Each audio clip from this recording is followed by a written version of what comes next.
Hello my beautiful viewers, how are you all. उम्मीद करती हूँ कि आप सब लोग खैरियत से होंगे। आज हमारे साथ हमारे खास मेहमान हैं जो आप लोगों को अपना तारुफ खुद कराएंगे। और डार जावेद साहब, ये मैं इतना ज़रूर बताऊं कि ये कश्मीर से हैं। और जब हम भारत के अन्य जगहों की बात कर रहे होते हैं और स्टेट्स की बात कर रहे होते हैं, तो कश्मीर जो कि पड़ोसी मुल्क का एक बहुत बड़ा एक वो बन जाता है कि भैया सेंटर पॉइंट तो वही है, उस पर बात करेंगे। तो इसलिए भी बताना ये जरूरी हो जाता है कि जावेद साहब कश्मीर से हैं और हमारे साथ जुड़े हैं। सर, आपका बहुत बहुत स्वागत है। उम्मीद करती हूँ कि आप खैरियत से होंगे। जी, अपने बारे में हमारे दर्शकों को कुछ बताएं। Thank you so much Yasmeen Hafeez for inviting me on your show. So मेरा नाम जावेद है और मैं कश्मीर के श्रीनगर से ताल्लुक़ रखता हूँ। और उसके साथ साथ मैं लिखता रहता हूँ नेशनल और इंटरनेशनल पब्लिकेशंस में, जो polity, governance, art, culture and science tech पे। तो अभी जो है मैं कश्मीर में ही काम कर रहा हूँ एंड यूएस बेस्ड एक इंटरनेशनल ऑर्गेनाइजेशन का हिस्सा हूँ। तो कश्मीर में जो पीस इनिशिएटिव्स हैं उन पे काम कर रहा हूँ लास्ट मैनी ईयर से। एंड एक कॉलमनिस्ट भी हूँ और एक टीवी प्रेजेंटर भी हूँ। So that's all. इकोनॉमिक पर भी थोड़ा थोड़ा बातें करता हूँ, लिखता भी हूँ। सो बेसिकली बहुत मेरी बहुत एजुकेशन जो है बाहर से ही हुई है and I am doing my ji. Pursuing my research from IIT in industrial design. So that's it. Kashmir से हमारे युवा जो एक एक मुगालता बनाया गया था, ये जो एक छवि बनाई गई थी कि वो साइंस टेक्नोलॉजी में कुछ नहीं कर सकते, उन्हें इकोनॉमी का कुछ नहीं पता। तो आज आपसे जुड़कर बहुत खुशी हो रही है। और चंद्रयान तीसरा जो हमारा मिशन लॉन्च हुआ, उसको लेकर हम आपसे आज बात करेंगे। साइंस टेक्नोलॉजी, जैसे कि आपने कहा आप आईआईटी से ताल्लुक रखते हैं। Science and technology, information, economy, ऐसे बहुत सारे फील्ड हैं जिस पर हमारे आम भारतीयों को चीजों को समझना बहुत जरूरी है। तो सबसे पहले तो चंद्रयान 3 के बारे में आप क्या राय रखते हैं, जो एक सक्सेसफुल लॉन्च हुआ। देखिए, सबसे पहले आपके इस सवाल का जवाब देने से पहले मैं थोड़ा बहुत अपने आपके व्यूवर्स को कुछ बताना चाहता हूँ। सो जो हमारा जो हमारी जर्नी हमने तय की है, जो from Indian to international space, research organisation to international space station, is it सारे जहां से अच्छा हिंदुस्तान हमारा? Absolutely yes. अब यस। हिंदुस्तान, हमारी कंट्री इंडियन की जो एंट्री थी into space age, it was the result of its deep commitment, right? A deep commitment to big science, right? A result of deep commitment to big science during the post independence period, right? So तब से लेकर अभी तक की जो journey काफी strong रही है, काफी हम्बल जर्नी रही है हमारी स्पेस ऑर्गेनाइजेशन की। हम उस देखते हैं कि उसी जर्नी ने जो हमारी स्पेस टेक है उसको प्राउड फील कराया और एक सरप्राइजिंग स्ट्राइवर है in the world space business with at least 140 space techs at present in India. So we can say that India stands to transform the planet's connection to the from the earth. So देखिए, अब जो India में अभी के date में जो space sector है हमारे इंडिया के अंदर, it has grown tremendously over the last decade, right? 30 सालों से ट्रेमेंडसली ग्रो किया है हमारे जो स्पेस टेक है, जो हमारा स्पेस एंड टेक्नोलॉजी है, and it played a crucial role across a wide range of application areas में।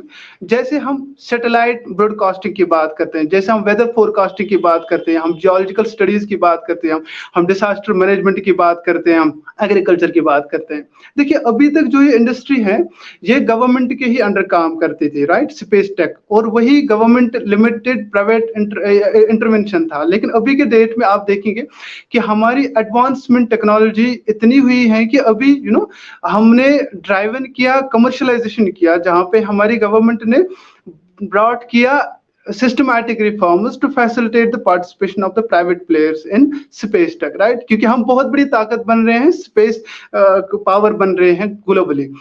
देखिए, opening of this space economy और प्राइवेट इकोनॉमी जो इसमें आती है, it is bridging the divide, right?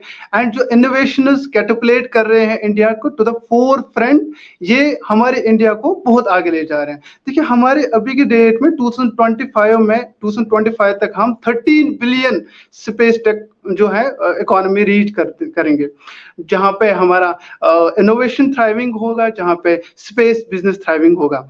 अब देखिए, अब मोस्ट इम्पॉर्टेंट सवाल जो है वो यहाँ पे ये आम जो काफी लोग उठाते हैं, जो आम जनता उठाते हैं, वो ये सवाल करते हैं कि स्पेस टेक्नोलॉजी में हम इतना इन्वेस्ट करते हैं, जैसे लोग बोलते हैं, जैसे सब बोलते हैं, भारतीय बोलते हैं, वो हमें किस तरह से हेल्प करते हैं और उसका क्या इंपॉर्टेंस है और हम आम लोगों को इससे क्या मिलता है।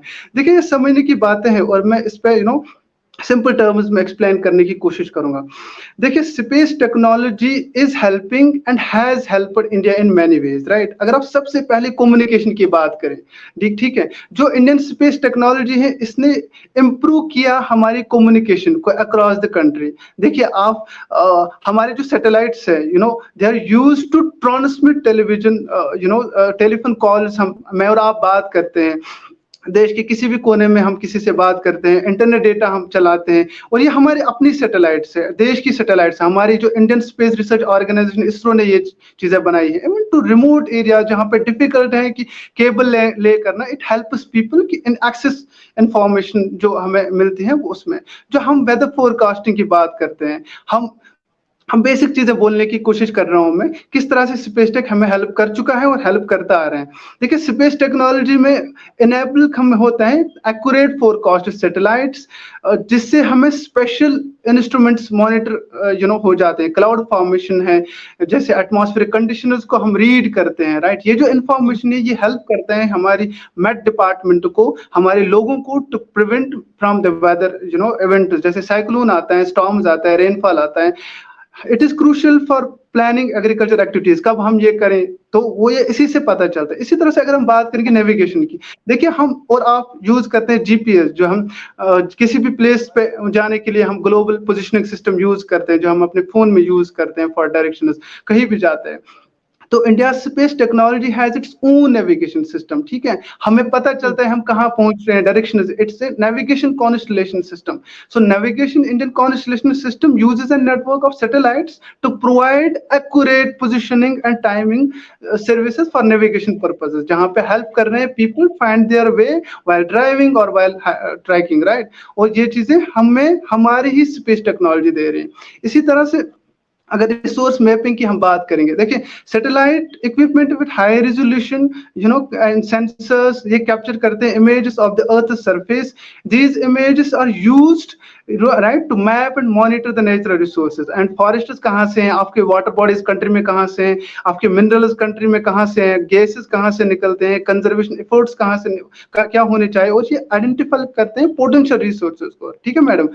तो ये, और इस आगे से थोड़ा बहुत चलेंगे तो हमारी जो इंडियन स्पेस टेक है, ये आप देखते हैं कि साइंटिफिक रिसर्च जो इंडियन टेक सपोर्ट करता है, एक्सप्लोरेशन को सपोर्ट करते हैं, रिसर्च को सपोर्ट करते हैं। आपने देखा होगा spacecraft like Chandrayaan and Mangalyaan have been sent to moon and mars, right, to study these celestial bodies. हम स्पेस को स्टडी करते हैं। ये जो मिशन है ये प्रोवाइड करते हैं valuable data about the origin of the universe. So हमारी जो साइंटिफिक रिसर्च है, हम पढ़ने वालों को बहुत हेल्प करते हैं। और ओवरऑल जो है, जो स्पेस टेक्नोलॉजी है, it has improved communication, weather forecasting, navigation, resource mapping, इसी तरह से disaster management, scientific research, overall benefit जो है ह्यूमन काइंड को मिला है, ठीक है मैडम।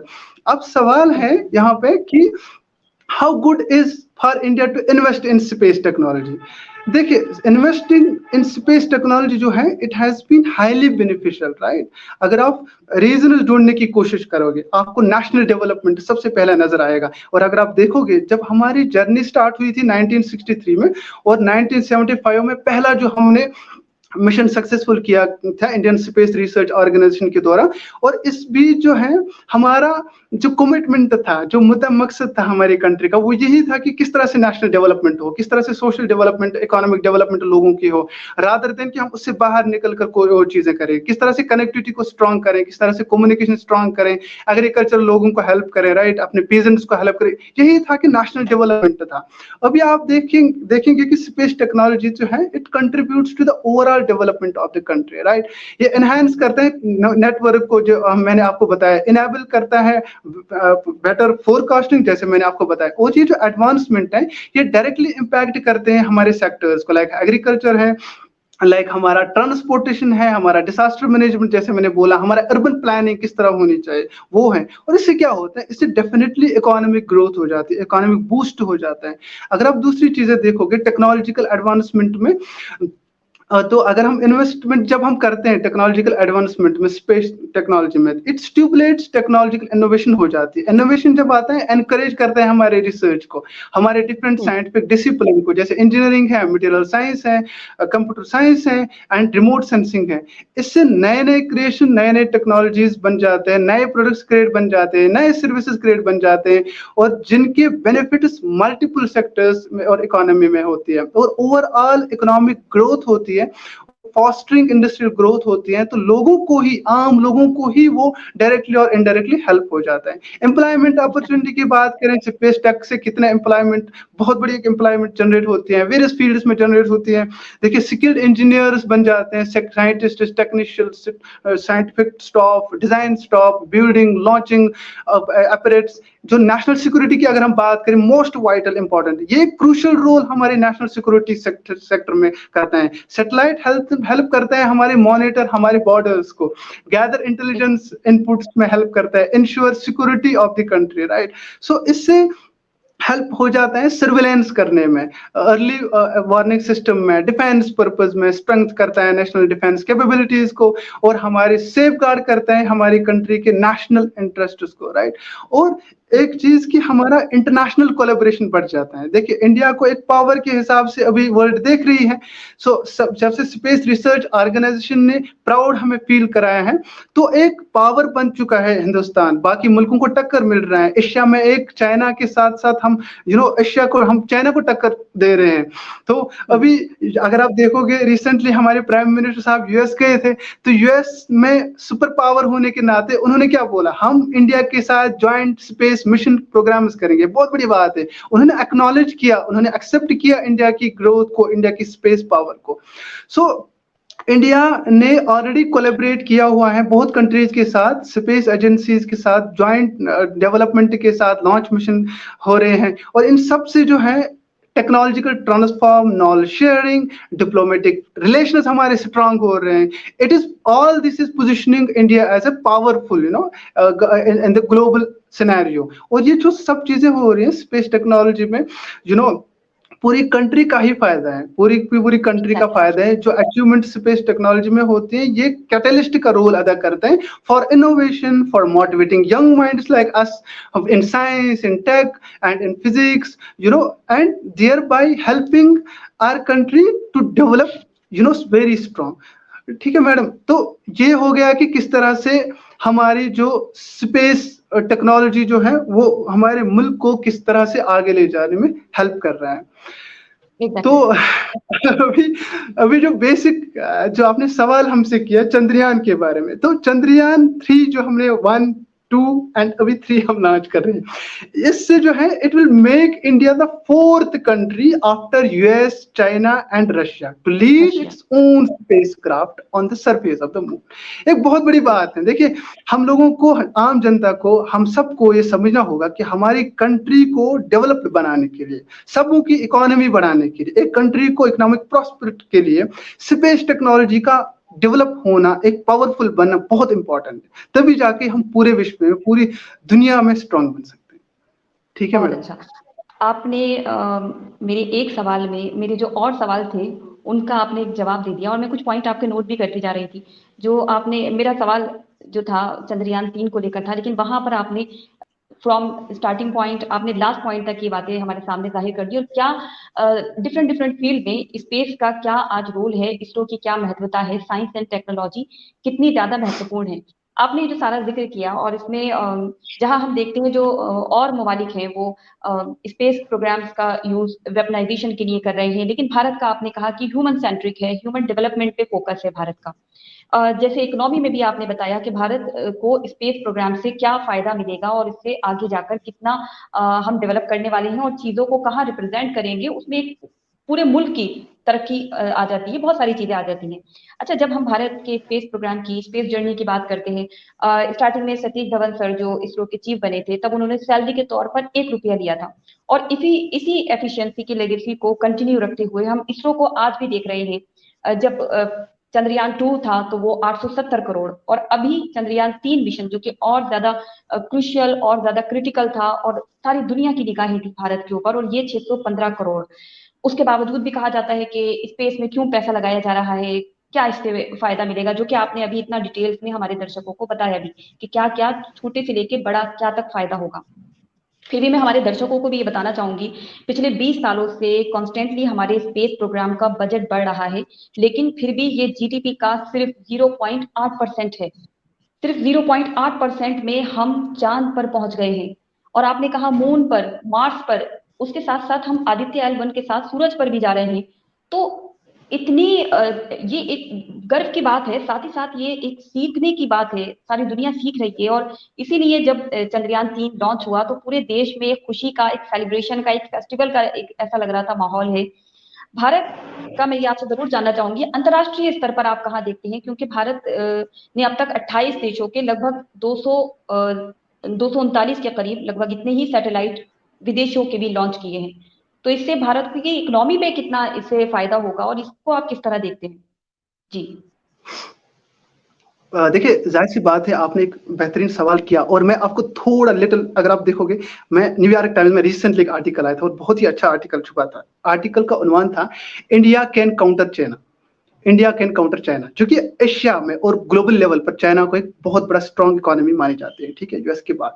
लेकिन न्यूयॉर्क टाइम्स, जहां पे हमारी गवर्नमेंट को, अगर आप पिछले कुछ आर्टिकल्स देखोगे, मैं यहाँ पे ये बताना जरूरी समझूंगा, जहां पे न्यूयॉर्क टाइम्स हमारी गवर्नमेंट के खिलाफ बहुत सारी चीजें बोलते रहते हैं, लेकिन अभी इस सब को देखकर इन 2-3 सालों में न्यूयॉर्क टाइम्स भी जो है वो प्रेज करने पर मजबूर हो जाता है। और वो आर्टिकल का उन्वान क्या लिखता है कि इंडिया कैन बीट चाइना। उन्होंने लिखा, उनकी उस आर्टिकल में ना, एनवाईटीज न्यूयॉर्क टाइम्स का रियर प्रेज है फॉर स्पेस स्टार्टअप जर्नी, जो हमारी कंट्री की है, राइट। सो न्यूयॉर्क टाइम्स जो है, they have said that the country is currently witnessing an explosive growth.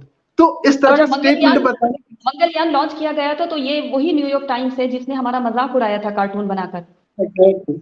तो उन्होंने क्या लिखा, उन्होंने ये सब चीजें जब देखी, उन्होंने अभी देखी कि इंडिया में मोर देन 150 स्टार्टअप्स स्पेस के लिए रजिस्टर हुई है। मतलब लोग आते हैं कि हम स्पेस एयरक्राफ्ट में बिजनेस करेंगे, उसके लिए जब वो देखते हैं कि 150 स्टार्टअप्स रजिस्टर्ड हुई है, तो वो इस चीज को क्या बोले, तो उनका कहना है कि इट्स एन एक्सप्लोसिव ग्रोथ और in the space tech startups and it can emerge, वो लिखते हैं, it can emerge as a counterweight to China.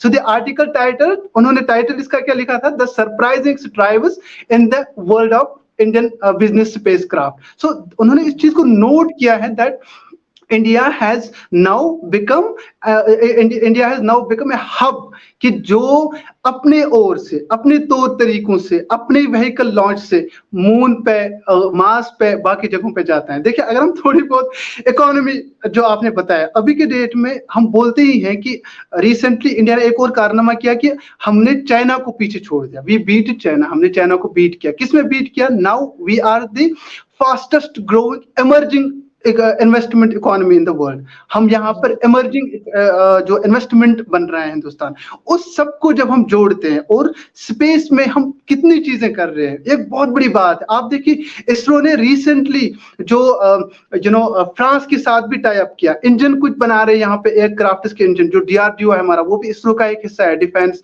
Research institute, वो भी इसरो का हिस्सा है। उन्होंने टाइज किए, वो कुछ इंजन बना रहे हैं डिफरेंट एयरक्राफ्ट के लिए, और लगभग यूरोप की वो सबसे बड़ी मैन्युफैक्चरिंग इंडस्ट्री है जो स्पेस चीजें बना रहे हैं, जो फ्रांस में, उन्होंने टाई अप किया उसके साथ, जब हमारे प्राइम मिनिस्टर को वहां जाना था। तो इससे पहले यूएस ने वही शिक्षा जाहिर की।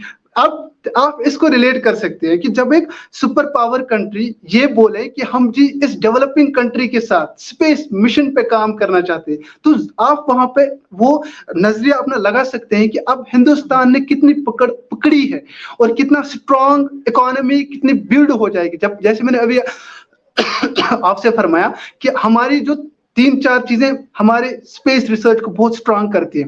एक है कि हमारा जो इसरो है, Indian space research organisation, it has its active and well established agency, जिसको हम इसरो कहते हैं। सो आर कंट्री, इसको हम ऐसे बोलते हैं कि our country India has a well established agency, space agency, जिसको हम इसरो कहते हैं, इंडियन स्पेस रिसर्च। अब इसरो की जो खुसूसियातें हैं, it has created a successful milestones till date, ठीक है।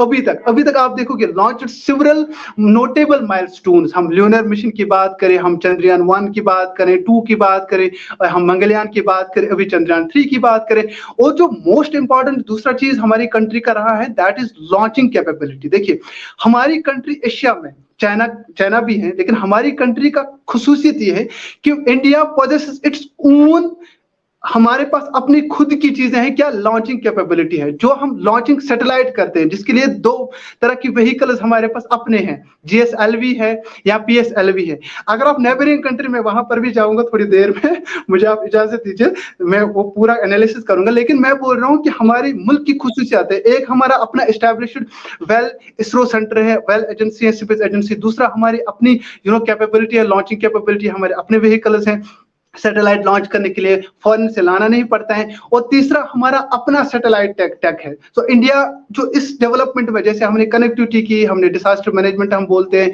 हम यहाँ पे डिफरेंट अर्थ ऑब्जर्वेशंस करते हैं, राइट, वो सब नेविगेशन करते हैं, ये सब जो है इंडिया अपनी तौर से करता है। देखिए एक जबरदस्त, मैंने स्टार्टिंग में आपको बोला कि जब पंडित नेहरू हमारे प्राइम मिनिस्टर थे 1963 में, उनका एक स्टेटमेंट यही था कि हिंदुस्तान हमने स्टार्ट किया 19, पाकिस्तान ने स्टार्ट किया 1961 में स्पेस एजेंसी, हमने 8 साल के बाद स्टार्ट किया, दैट मीन्स हमने 1969 में स्टार्ट किया। तो पंडित नेहरू ने एक बोला था कि ये एक डीप कमिटमेंट है हमारे अपने मुल्क के साथ, हमें अपने मुल्क के साथ एक डीप कमिटमेंट करनी है कि हमें पहले नेशनल इंटरेस्ट देखना है, तब जाके हमें बाहर निकलना है। हमने पहले जो है अपना नेशनल इंटरेस्ट देखा कि किस तरह से इसरो, किस तरह से डिफेंस के डिफरेंट, किस तरह से स्पेस के डिफरेंट सैटेलाइट्स हमें कंट्री में खुद के लिए हेल्प करेंगे। जैसे मैंने अभी फरमाया आपसे कि डिफरेंट चीजें हैं, डिजास्टर मैनेजमेंट, अर्बनाइजेशन के लिए, अर्बन कैपेसिटी के लिए, या एग्रीकल्चर के लिए, हमारे फार्मर्स के लिए, किस तरह से ये सैटेलाइट्स हमें हेल्प करते हैं।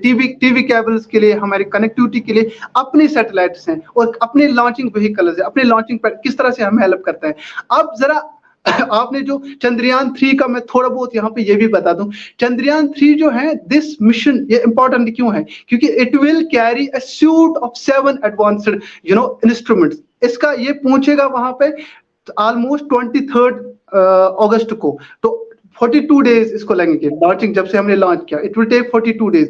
42 डेज के बाद 23 मोस्टली ऑन 23 शाम के वक्त ये अपनी जगह पे, अपनी लोकेशन पे पहुंच जाएगा। लेकिन इसमें जो इंस्ट्रूमेंट्स हैं एंड जो एनालिसिस ल्यूनर करेंगे, ये एनालिसिस करेगा ल्यूनर सॉइल को, ये एनालिसिस करेगा, स्टडी करेगा मून्स एनवायरनमेंट को, और उससे क्या होगा, ये जो पूरी ये इंस्ट्रूमेंट्स हैं, they will help scientists gather valuable data about surface, about subsurface, about presence of water in space, about water ice, which is called the crucial for the future human missions, right? ये एक बहुत बड़ी बात है इसकी, और ये बहुत बड़ी सक्सेसफुल कामयाबी इंशाल्लाह जो हमें मिलेगी, उससे ये हमारे साइंटिस्ट को और हमारे मुल्क को एक ग्लोबल प्रेजेंस मिलेगी। देखिए किसी भी कंट्री को डेवलप करने, आपने जो सवाल आपका था कि इकोनॉमी, मैं एक शॉर्ट लाइन में बोलता हूँ, किसी भी मुल्क को की इकोनॉमी को, किसी भी मुल्क को तब जाके बाकी ममालिक उनके साथ ट्रेड करते हैं, तिजारतें करते हैं, उनके साथ बिजनेस करते हैं, जब उनको लगता है कि ये मुल्क अब एक राइट डायरेक्शन में, और इस मुल्क में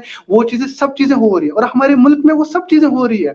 हमारे मुल्क में जहां हमने कभी सोचा नहीं था कि हम क्रूड ऑयल लाएंगे और फिर हम ग्लोबली ऑयल बेचेंगे, हमने रशिया से डिस्काउंटेड रेट्स पर क्रूड ऑयल आया, और उसी क्रूड ऑयल को रिफाइन किया अपनी इंडस्ट्री में, और वही ऑयल हम यूएस को भी बेच रहे हैं, जबकि हमने सोचा भी नहीं था कभी कि हम यूएस को भी एक्सपोर्ट कर सकते हैं। हमने जहां ऑयल को भी एक्सपोर्ट किया यूएस को, इसी तरह से हमें अभी के डेट में जो है डिफरेंट सेक्टर से निकलकर हम स्पेस टेक में एक बहुत ज्यादा डेवलपमेंट कर रहे हैं, और ये एक बहुत अच्छी चीज है हमारी इकोनॉमी के लिए, हमारी पूरी कंट्री की ओवरऑल डेवलपमेंट के लिए, बीट हमारी आर्मड फोर्सेस, बीट हमारी आम जनता, beat whoever, and beat our image, our presence at the global level. जी मैडम। बिल्कुल, बहुत डिटेल में आपने हमारे दर्शकों को इस बात के बारे में बताया है। अच्छा, जो आपने स्पेस स्टार्टअप की बात की, जिससे हाल ही में काफी बूस्ट मिला है और इंकरेजमेंट हुआ है उसमें भी, और सैटेलाइट लॉन्चिंग इंडस्ट्री जो है वो $13 बिलियन की हो चुकी है, तो ये कहीं ना कहीं अपने आप में आगे आने वाला वक्त जो है वो भारत सारी दुनिया को स्पेस के फील्ड में किस तरह से रिप्रेजेंट करने वाला है वो सब दिखा रहा है। बहुत ही लिमिटेड रिसोर्सेज के साथ आपने कहा कि भारत खुद का सब कुछ करता है, और ये चीज जो है वो सारी दुनिया को प्रेरित कर रही है, इंस्पायर कर रही है कि जहां हम देखते थे कि मजाक उड़ाया जाता था, जैसे कि मैंने जिक्र भी किया, और ममालिक हैं जैसे चाइना है, तो क्या उनके यहाँ गरीबी नहीं है, लेकिन उनके लिए इस तरह के कार्टून नहीं, लेकिन भारत को जिस तरह से करने की कोशिश की जाती थी, तो आज भारत अपनी काबिलियत जो है वो सारी दुनिया को दिखा रहा है। आपने जो स्टार्टअप का जिक्र किया, और जो हमारे युवा हैं वो साइंस एंड टेक्नोलॉजी के फील्ड में जा रहे हैं, आगे बढ़ रहे हैं, सोच रहे हैं, बहुत सारी चीजें कर रहे हैं। आप इसको भारत के नजरिए से किस तरह देख रहे हैं कि और भी जो हमारे युवा हैं वो इसको लेकर इंस्पायर हों, आगे बढ़े? और इसरो में जैसे कि हमने रितु करिधाल मैम का जो देखा, वो वैज्ञानिक, जो सारे वैज्ञानिक हैं वो सब उसके हीरो हैं, जो ये चंद्रयान 3 लॉन्च हुआ है, तो उसमें महिलाओं का भी वो योगदान, तो कहीं नहीं कहीं ना कहीं आप हमारे देश की बेटियों को भी क्या मैसेज देंगे उस चीज को लेकर? देखिए, बिल्कुल सही बात है, और इसमें हमारे सक्सेसफुल मिशन में जो है हमारी देश की बेटियां आगे हैं और वही इसको हैंडल कर रहे हैं, जैसे अभी हमारे न्यूज़ में, चैनल्स में भी आया है। तो हमारे देश में हमेशा से एक होलिस्टिक ग्रोथ की बात हो रही है। हमारा देश माना ही जाता है स्ट्रांग, क्योंकि हमारे देश में हर तरह के लोगों को फ्रीडम है, हर तरह के लोगों को आज़ादी है, पढ़ने की आज़ादी है, बढ़ने की आज़ादी है, उठने की आज़ादी है, चीज़ों को करने की आज़ादी है। आप देखिए ग्लोबल लेवल पर, आप यूट्यूब से लेकर वर्ल्ड बैंक से लेकर, देखिए वर्ल्ड बैंक में एसोसिएट हूँ, वर्ल्ड बैंक का जो अभी हमारा चीफ बना वो भी इंडियन है, हमारा सिख है। आप यूट्यूब का देखो, आप ट्विटर का देखो, आप गूगल का देखो, हमारे कंट्री में जो एजुकेशन की नया है जिसको हम बोलते हैं, जो एजुकेशन हमारी कंट्री में, जो स्टेम इंस्टीट्यूट्स है हमारी कंट्री में, देखिए आईआईटी में एडमिशन लेना इज मोर, ये एक मुश्किल काम है देन हार्वर्ड यूनिवर्सिटी। हमारे जो इंडियन इंस्टीट्यूट ऑफ टेक्नोलॉजीज में, और जिस तरह की रिसर्च वहां पर होती है, जिस तरह की रिसर्च विंग्स वहां पर है, रिसर्च इंस्टीट्यूशंस है वहां पे, और जिस तरह से हमारी कंट्री यहाँ पे स्पेंड करती है, जो स्पेंड किया जाता है ना एजुकेशन में हमारी कंट्री में, वो हमारे नेबरिंग कंट्री में शायद कभी होगा ही नहीं। एंड इसीलिए बोला जाता है कि जो इंडिया का स्पेस टेक है, मैं स्पेस टेक की पहले बात करूँ, जो इंडिया का स्पेस टेक है वो पाकिस्तान से 70 टाइम ज्यादा आगे है, 70 टाइम्स आगे निकल चुका है हमारा स्पेस टेक। हालांकि हमारी और उनकी जर्नी 8 साल का फर्क है, उनका 8 साल पहले हमसे स्टार्ट हुआ था, हमारा 8 साल बाद स्टार्ट हुआ इंडियन ये स्पेस वर्क। हम कहाँ हैं और वो कहाँ हैं, मतलब हम कहाँ हैं, हमें यूएस जैसी सुपर पावर, फ्रांस जैसा पावरफुल कंट्री वहीं से बोल रहे हैं कि हम जी आपके साथ टाई अप करना चाहते हैं। आप देखिए अभी जो रिसेंटली मुझे याद नहीं पड़ रहा है उस इंडस्ट्री का नाम क्या है जो फ्रांस में है, जहाँ पे हमारे जो डीआरडीओ की चीफ को बुलाया गया था एंड उसको बोला गया था हमें यहाँ पे बताओ, हम जो चीजें बना रहे हैं स्पेस क्राफ्ट के लिए, ये हम सही कर रहे हैं कि कुछ इसमें और ऐड होना चाहिए। तो इंडियन इंस्टीट्यूट से निकलकर हमारे यहाँ पे अच्छे इंस्टीट्यूट्स पंपते हैं, हमारे यहाँ पे नेशनल इंस्टीट्यूट ऑफ टेक्नोलॉजीज हैं, हमारे यहाँ पे स्पेस इंस्टीट्यूट्स हैं, हमारे यहाँ पे साइंस इमिनेंट इंस्टीट्यूट्स हैं। इसीलिए हमारी कंट्री से लोग जो निकल के जाते हैं वो MIT के भी प्रोफेसर बन जाते हैं, वो इंटरनेशनल लेवल पर MIT जैसे इंस्टीट्यूट्स में, वो अमेरिकन यूनिवर्सिटीज में, वो अमेरिका के टॉप रिप्यूटेड ग्लोबल कंसल्टेंसीज के चीफ बन जाते हैं, वो साइंस टेक में आगे पहुंच जाते हैं। कितने यूएस की कितनी ऐसी साइंस स्टार्टअप्स हैं, ऐसे कितने आई मीन स्पेस क्राफ्टशिप्स हैं, वहां पे कितने स्पेस इंडस्ट्रीज हैं जिनके चीफ जो है वो इंडियन लोग हैं। तो हम यहाँ पे जो एजुकेशनली स्ट्रांग है, हमारे कंट्री का एक बहुत बड़ा जो चीज है, चाहे मुस्लिम है आप, चाहे सिख है आप, चाहे क्रिश्चियन है आप, चाहे आप किसी भी रिलीजन से ताल्लुक रखते हैं, ये कंट्री में हर इंसान को आगे जाने की जो ताकत है इस कंट्री ने दी। इसीलिए मैंने पहले ही बोला सारे जहां से अच्छा हिंदुस्तान हमारा, बिकॉज ये कंट्री, इस कंट्री ने दिखा के दिया, इस कंट्री ने दिखा के दिया और ये दिखा दे रहा है कि जहां पे एक मर्द, जहां पे एक मैन खड़ा होते हैं चीजों को करने के लिए, उसके कंधे से कंधे मिलाकर एक वुमेन भी खड़ा है चीजों को करने के लिए। जहां पे एक हिंदू खड़ा है चीजों को करने के लिए, वहां पे एक मुसलमान खड़ा है चीजों को करने के लिए, because this country belongs to all Indians. और हमारे अंदर जो इंडियननेस है, वो इंडियननेस हमें ये चीजें करने पर मजबूर करते हैं। और मजबूर क्या, मतलब हम प्राउडली ये चीजें करते हैं। देखिए चंद्रयान से जो हमें ग्लोबल प्रेजेंस मिल रही है, चाहे चंद्रयान हो, चाहे हमने इससे पहले मंगलयान, चाहे एक चंद्रयान के 3 वर्जन्स हो, या इससे पहले जो जितने भी हमने डिफेंस सेक्टर में जो हमारे APJ अब्दुल कलाम साहब ने काम किया है, वो बिल्कुल वर्ल्ड उसको देखता है तो वर्ल्ड को लगता है नहीं यार हिंदुस्तान तो पावरफुल है ही। इसीलिए बोला जाता है ना इंडिया को, it is soft power as well as hard power. अभी के डेट में इंडिया को दोनों नाम दिए गए हैं, और अब एक और नाम दिया जाता है इंडिया को कि ये एक स्किल कैपिटल बन चुका है। Now India is a skill capital in the world. जब हमें स्किल कैपिटल बोला जाता है, तब हमारे साइंटिस्ट्स को, हमारे लोगों को, हमारे इंडस्ट्री के लोगों को, हम सब में कुछ न कुछ स्किल खास है ना, जो हमें इंडियननेस, जो हमें इंडिया बनाती है। और उसी इंडिया को हम बनाकर हम उस मुल्क से आगे निकल गए जिस मुल्क ने 8 साल पहले हमसे काम स्टार्ट किया था। और मैं पाकिस्तान थोड़ा बहुत बाद में उस पर जाऊंगा, लेकिन मैं आपको ये बोल रहा हूँ कि इंडिया जो मतलब इतना स्ट्रांगली जो हमारी कमिटमेंट रही और इसके लिए मैं जब इन चीजों को एनालाइज करता हूँ एज ए रिसर्चर, मैं जब इन चीजों को सोचता हूँ, मैं अपनी पॉलिटिकल एस्टैब्लिशमेंट को दाद देता हूँ। देखिए, हमारे मुल्क में एक अल्लाह का एक बेहतरीन करम रहा है कि हमने हमेशा अपनी पॉलिटिकल स्टेबिलिटी को खोते हुए नहीं देखा है। याद रखें, जो भी कंट्री अपनी पॉलिटिकल स्टेबिलिटी खो बैठता है, उस कंट्री में साइंस, टेक या किसी भी चीज में ह्यूमन रिसोर्स ही तबाह हो जाता है।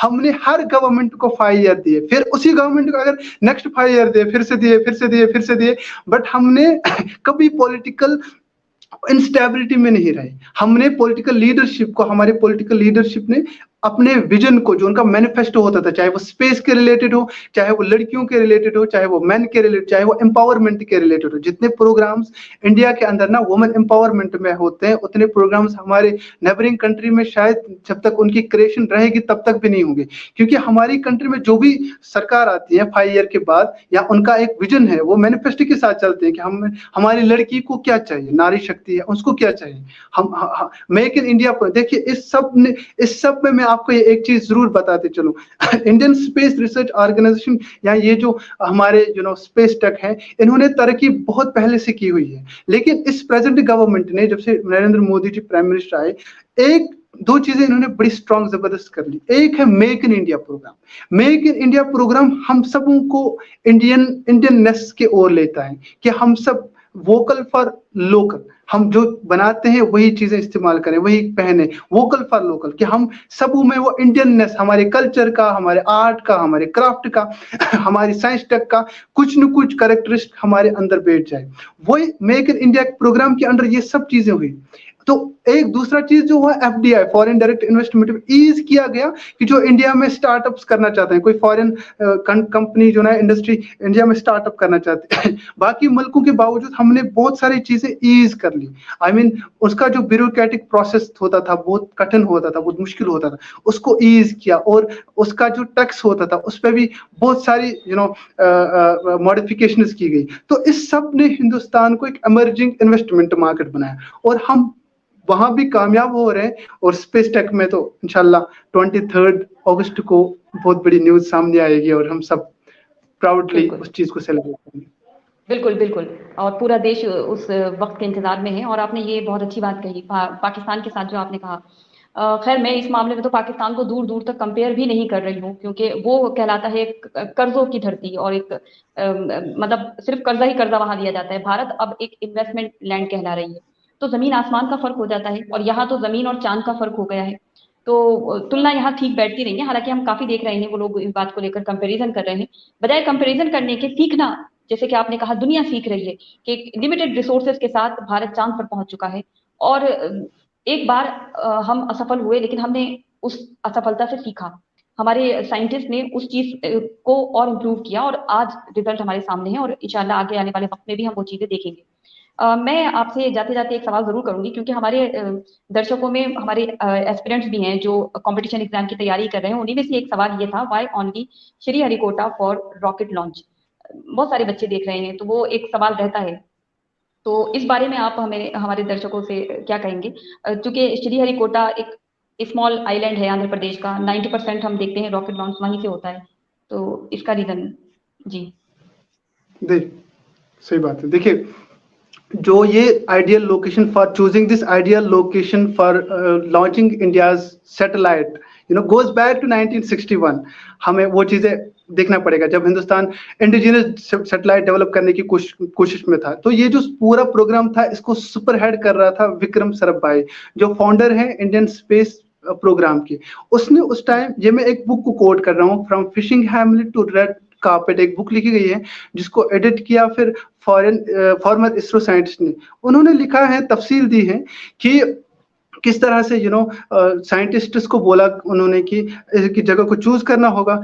And why was Sriharikota chosen? So there are two primary reasons, right, for selecting Sriharikota as the launching site. One, कि ये Sriharikota जो है, it is on the east coast, जो facilitate करता है launching of the rockets in an easterly direction, right? और दूसरा, its proximity to the equator. ये आप थोड़ा साइंस टर्म्स हैं. While launching a rocket east coast, one can take advantage of Earth's rotation, right? For a launch site close to equator, the magnitude of the velocity imparted due to Earth's rotation about 415 meter per second, right? जो lead करता है to a substantial increase in the payload for a given launch vehicle. So अगर आप देखोगे जो stationary जो satellites हैं, they must necessarily be in the equatorial plane, right? For such satellites, closer the launch site is to the equator, the better it is, right? ठीक है. तो ये उसी बुक में लिखा हुआ है, उन्होंने एक्सप्लेन किया है. बहुत सारे और कंसिडरेशंस दिए गए थे, जैसे ये भी है कि ये जो एरिया है ये लार्जली uninhabited area है और closer to the sea है. This will help ensure that the flight path of the launch vehicles or rockets is entirely over the sea, right? So that the impact of separated rocket hardware can take place on the high seas without any constraint, that would be added to further. So यही चीजें थोड़ी कुछ reasons थी. इसी reason के चलते जो है सतीश धावन, जिसको हम बोलते हैं सतीश धावन स्पेस सेंटर और श्रीहरिकोटा में, इसीलिए इसको यूज किया जाता है इन चीज को करने के लिए. बिल्कुल. और ये थर्ड रीजन भी आपने ये बहुत अच्छा दिया. और जो हमारे स्टूडेंट्स हैं, अगर उनका साइंस बैकग्राउंड नहीं भी होता है तो एक क्यूरियोसिटी होती है कि ऐसा क्यों है कि वहीं से सारे स्पेस प्रोग्राम वहीं से लॉन्च क्यों हो रहे हैं. तो जितनी भी मैं एक बात यहाँ पे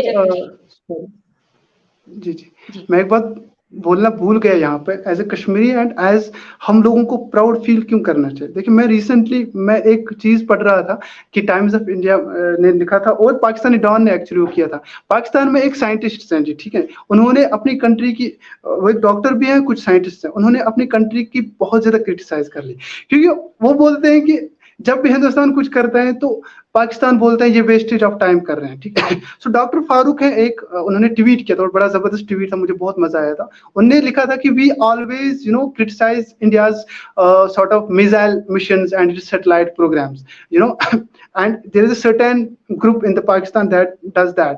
बट उन्होंने लिखा था कि अभी जो है हमारी कंट्री, मतलब इनसे 8 साल पहले हमारी कंट्री में यानी पाकिस्तान में जो है स्टार्ट हुआ था पाकिस्तान का जो स्पेस सेंटर है, जिसको हम स्पार्क बोलते हैं, SUPARCO, जिसका उनको बोलते हैं कि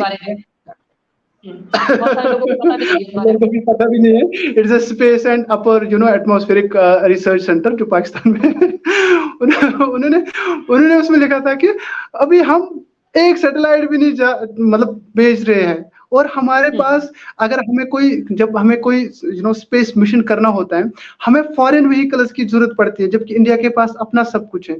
और उन्होंने बोला कि जब मैं कोशिश कर रहा था पाकिस्तान के इस स्पेस सेंटर के, पाकिस्तान का स्पेस डिपार्टमेंट है, मैं इनकी वेबसाइट पे देखना चाह रहा था कि व्हाट नेक्स्ट. उन्होंने बोला, उन्होंने वहां पे लिखा था there is no update till 2047, मतलब 2047 तक पाकिस्तान का स्पेस का कोई विजन ही नहीं है. तो उन्होंने लिखा था कि हम सब ये भूल जाते हैं कि इंडिया हैज ओवर, जो मैंने बताया, इंडिया हैज ओवर 150 सैटेलाइट्स जो उन्होंने किए हैं, स्पेस में लॉन्च किए हैं, व्हाइल पाकिस्तान हैज नन. उन्होंने ये भी लिखा था कि India spends all of its money on programmes that promote national progress and compete with the world, जबकि पाकिस्तान पूरा बैठा हुआ है और पाकिस्तान के पास कुछ नहीं है. और पाकिस्तान ने थोड़ी सी चीजें जो की हैं वो भी चाइना से की हैं, क्योंकि वो चाइना की मिसाइल, चाइना की सैटेलाइट्स एक्वायर करते हैं और फिर उनका टेस्टिंग करते हैं, और उन सैटेलाइट से जो है पाकिस्तान को जो रिमोट एरियाज हैं या पाकिस्तान में जो कनेक्टिविटी आप देख रहे हैं, वो बेचारों को वो चीजें मिली हुई हैं. इट्स ओनली बिकॉज उनको चाइना सपोर्ट करते हैं. देखिए इसमें थोड़ा बहुत मैंने एक रिसर्च पढ़ी थी आज से 1 साल पहले, और मैं ये जैसे मैंने आपको बताया कि 1961 में अमेरिका में, यूएस में एक नया प्रेसिडेंट जॉन केरी बना था यूएस का प्रेसिडेंट 1961 में. और उसी टाइम पाकिस्तान ने, अयूब खान था प्रेसिडेंट, पाकिस्तानी प्रेसिडेंट था अयूब खान। अब्दुल सलाम था पाकिस्तान का बड़ा जाना माना साइंटिस्ट, राइट, फिजिस्ट था, जिसको फिर नोबेल प्राइज भी मिला। उन्होंने बोला था अयूब खान को कि हम जी स्पेस ऑर्गेनाइजेशन क्रिएट करेंगे। उन्होंने बोला, उन्होंने एक्सेप्ट किया, बोला ठीक है। अब उन्होंने स्पार्को, ये जो मैंने आपको बताया space and upper research centre उन्होंने क्रिएट किया, और ये क्रिएट किया कराची में, हेडक्वार्टर बनाया। उन्होंने जी बड़ी जबरदस्त चीजें कर ली। उन्होंने अपने साइंटिस्ट्स को नासा भेज दिया। हिंदुस्तान का हम तो तब थे ही नहीं, मतलब वी वर जस्ट चीजें कर रहे थे सॉर्ट आउट। तो उन्होंने पाकिस्तान को मिला था अब्दुल सलाम, उन्होंने बोला हम जी नासा ये साइंटिस्ट को भेजेंगे। उन्होंने नासा भी साइंटिस्ट को भेजा। उसके बाद वहां से आने के बाद वहां से आने के बाद जो वो साइंटिस्ट बेचारे थे वो परेशान हो गए, क्योंकि उनको लगा कि पाकिस्तान में न कोई रिसर्च इंस्टीट्यूट इस तरह है, न वहाँ के इंस्टीट्यूट, इस पे जो इंस्टीट्यूशन है, इंस्टीट्यूशन कल्चर भी नहीं है।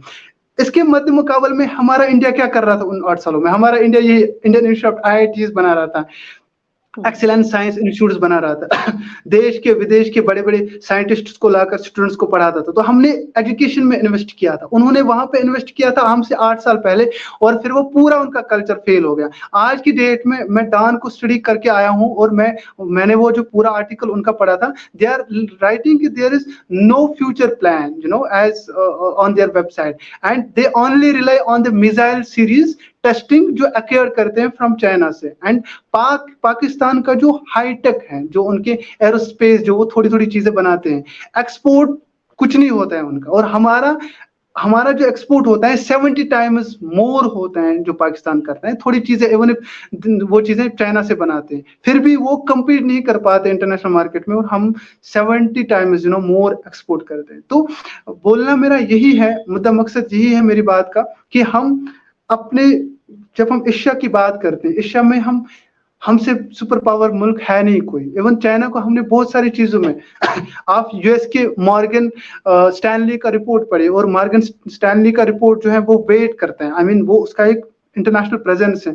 उन्होंने ये लिखा कि इंडिया जो है अब टक्कर, क्या आप बोल रहे हो टक्कर देगा? इंडिया ने टक्कर ऑलरेडी दी है चाइना को, और चाइना तो अब बहुत पीछे छोड़ ही दिया है इंडिया ने बहुत सारी चीजों में। मैं नहीं बोलता, मैं एजुकेशनली ये मानता हूं कि चाइना बहुत स्ट्रांग है, बहुत सुपर पावर है, बिल्कुल इस चीज को मानना पड़ेगा। लेकिन इंडिया ने जो कुछ सालों से इंडिया ने जो अपनी एक ग्रोथ दिखाई है, और जिस तरह से इंडिया ने जो हमारी गवर्नमेंट ने इन्वेस्ट किया चीजों में, और जो फ्रूट्स निकलते हैं, कहीं पे आप इन्वेस्ट करते हो वहां से आप फ्रूट निकलते हैं, तो वो जो फ्रूट्स निकलते हैं, वो जो यील्ड हो जाता है, वो बड़ा जबरदस्त हमें मिल रहा है। और यही हम आशा करते हैं कि आने वाले सालों में हमारा जो मुल्क है, मुल्क हिंदुस्तान, ये पूरे विश्व में, पूरे वर्ल्ड में एक स्ट्रॉन्ग, न सिर्फ स्पेस टेक में बल्कि साइंस के हर शोबे में जो भी शोबा है, जो भी डिपार्टमेंट है साइंस का, उसमें वर्ल्ड लीडर बने। और हम तो बन ही रहे हैं बहुत सारी चीजों में, एंड इंशाल्लाह in coming years we'll be dictating to the world. Now it is time for India to dictate to the world rather than we were dictated,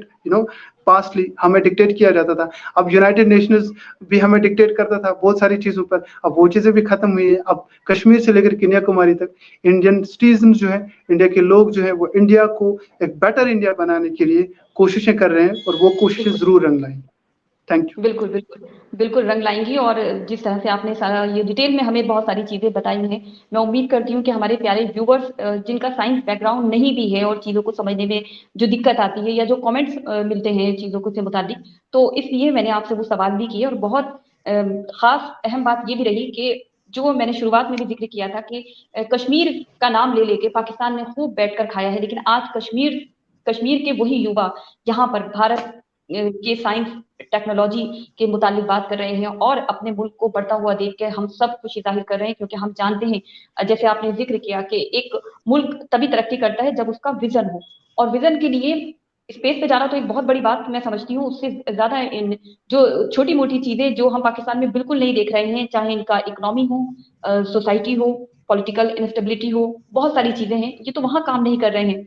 तो जावेद साहब, आप तो फिर चांद की बात कर रहे हैं, वो तो एक दूर का चांद इनके लिए हकीकत हो, वो जरूरी तो नहीं, तो इन लोगों का तो कुछ और ही चल रहा है। तो खैर, आपसे फिर किसी और मुद्दे पर जरूर मैं अब जुड़कर बात करेंगे, और उम्मीद करेंगे कि हमारे दर्शक इस वीडियो को और लोगों तक पहुंचाएं। और अपने मुल्क पर फख्र करने की बहुत सारी वजहात में से एक ये वजह है कि हमारा इसरो, हमारा स्पेस जर्नी जो है वो दिन ब दिन आगे बढ़ रहे हैं, और बहुत ही लिमिटेड रिसोर्सेज के साथ। तो ना कि ये फक्र करने की बात है, बल्कि सीखने की बात है कि आप क्या कुछ नहीं कर सकते।